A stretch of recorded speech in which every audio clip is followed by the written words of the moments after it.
I have met, as the former chair and ranking member of this committee, met with nurses all over the country, literally from coast to coast.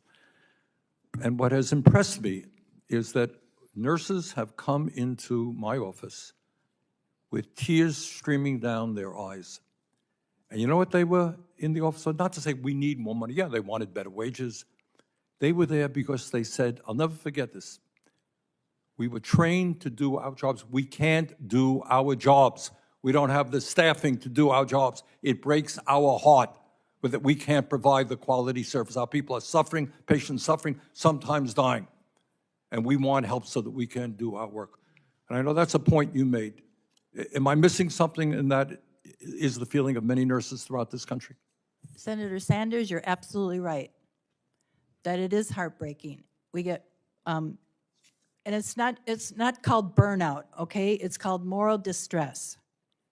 When nurses go home, and I feel especially for our young nurses who come out, and they come out with all these grandiose plans to be able to take care of their patients the best that they can, and then because of short staffing, workplace violence, just horrible working conditions, schedules that are not manageable, and they come away, especially when they have too many patients, they come away, they leave their day, they go into their parking lot crying their eyes out because they feel defeated. Okay, they feel like this is not what I signed up for. I wanted to make a difference in my patient's life, and I don't feel like I'm doing that. And just add that to the many reasons why nurses are leaving the bedside. Once again, we do not have a shortage. We are not treating our nurses right, and we need to start treating them right because they are the backbone of healthcare. Ms. Turner, I know that the National Nurses United agrees with my position that healthcare is a human right. Definitely. That we need a Medicare for all single-payer system.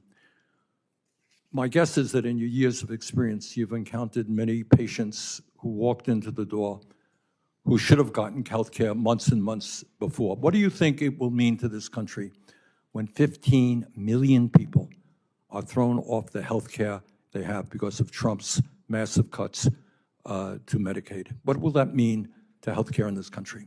Senator Sanders, what that will mean, and I alluded to it in my opening statement, no preventive care, no managing their chronic diseases. And so what ends up happening is these people, how often has my story that I take from the emergency room said, patient found down, patient found collapsed in their home or whatever.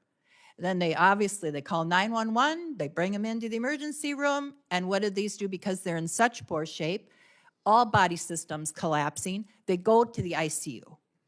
Like I said, most expensive care. That's what's going to happen. They're not going to stop coming to the hospital, and furthermore, it's going to be uncompensated care.